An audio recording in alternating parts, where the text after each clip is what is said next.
তিস্তা বাঁচানোর দাবিতে উত্তরের ৫ জেলায় লাখো মানুষের জমায়েত করেছে বিএনপি। লালমনিরহাটে সমাবেশে দলটির মহাসচিব মির্জা ফখরুল ইসলাম আলমগীর বলেছেন, বন্ধুত্ব চাইলে ভারতকে তিস্তা পানির ন্যায্য হিস্সা দিতেই হবে।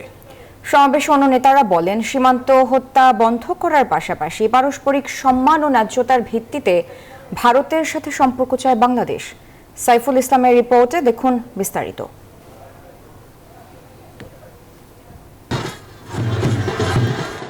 তিস্তা পারের ধুধু বালুচরে লাখো মানুষের জমায়েত, হাতের প্ল্যাকার্ডে জাগো বাহে তিস্তা বাঁচাও স্লোগান। বিএনপির ডাকে উত্তরের ৫ জেলা লালমনিরহাট, কুড়িগ্রাম, নীলফামারী, রংপুর ও গাইবান্ধার ১১টি পয়েন্টে সোমবার সকাল থেকে নামে জনতার ঢল।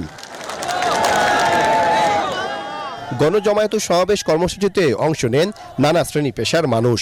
সবার কণ্ঠে তিস্তা রক্ষার আন্দোলন, বাঁচা মরার লড়াই। লালমনিরহাটের কাউনিয়া এলাকায় তিস্তার পারে সমাবেশের গুরুত্ব তুলে ধরেন তিস্তা নদী রক্ষা আন্দোলনের আহ্বায়ক আসাদুল হাবিব দুলু।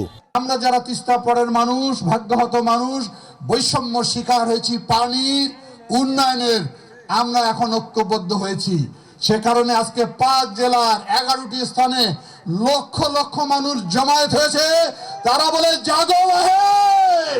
সমাবেশে বিএনপি ও বিভিন্ন দলের নেতারা বলেন, ভারতের কারণে তিস্তা এখন উত্তরের কান্না। বিএনপি মহাসচিব বলেন, ১৫ বছর ভারতকে অনেক কিছু দিলেও তিস্তা চুক্তি কার্যকরে কোনো ব্যবস্থা নেয়নি আওয়ামী লীগ। বলেন, বন্ধুত্ব চাইলে ভারতকে তিস্তার ন্যায্য হিস্সা দিতে হবে। আওয়ামী লীগের সরকার আসলো, প্রথম দিকে সবাই ভাবলো যে ভারতের বন্ধু আওয়ামী লীগ, সুতরাং তিস্তার পানি বোধহয় এবার পাই যাবে। ঠিক না?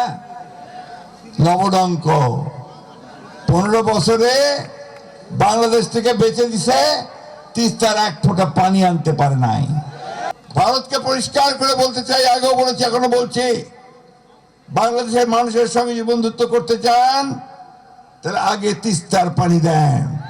জনগণের অধিকার আদায়ে নির্বাচিত সরকারের বিকল্প নেই মন্তব্য করে বিএনপি মহাসচিব অবিলম্বে জাতীয় নির্বাচন দিতে সরকারের প্রতি আহ্বান জানান।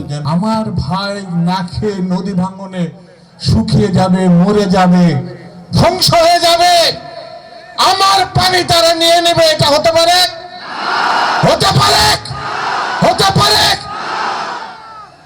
আমার ধমনীতে হচ্ছে মুক্তিযুদ্ধের রক্ত, আমার ধমনীতে ৭১ সালের রক্ত, যে রক্ত কারোর কাছে কখনো মাথা নত করতে শিখায় নাই। বন্যায় তারা ভাসিয়ে দেয়, এটা কি কোনো বন্ধুর নমুনা? ভারত কি বন্ধুর পরিচয় দিচ্ছে? ভারত কোনো বন্ধুর পরিচয় দিচ্ছে না। ভারতকে আমরা পরিষ্কার করে বলতে চাই, বাংলাদেশের সাথে যদি বন্ধুত্ব করতে চান, হাসিনার জমানার কথা ভুলে যান। সমাবেশে বৈষম্য বিরোধী ছাত্র আন্দোলন, জামায়াত ইসলামী সহ বিভিন্ন রাজনৈতিক ও সামাজিক সংগঠন অংশ নেয়। উত্তরাঞ্চলের মানুষের জীবন জীবিকার সাথে গভীরভাবে জড়িয়ে আছে তিস্তা নদী। কিন্তু ভারত তিস্তা পানি বন্টন চুক্তি না মানায় শুষ্ক মৌসুমে এই নদীটি শুকিয়ে রূপ নেয় মরুভূমিতে। আর বর্ষা মৌসুমে ভারতের অন্যায্যভাবে পানি ছেড়ে দেওয়া তলিয়ে যায় এই অঞ্চলের ঘরবাড়ি ও ফসলি জমি।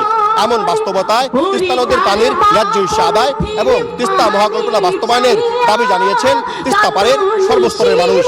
সাইফুল ইসলাম, নিউজ 24, লালমনিরহাট।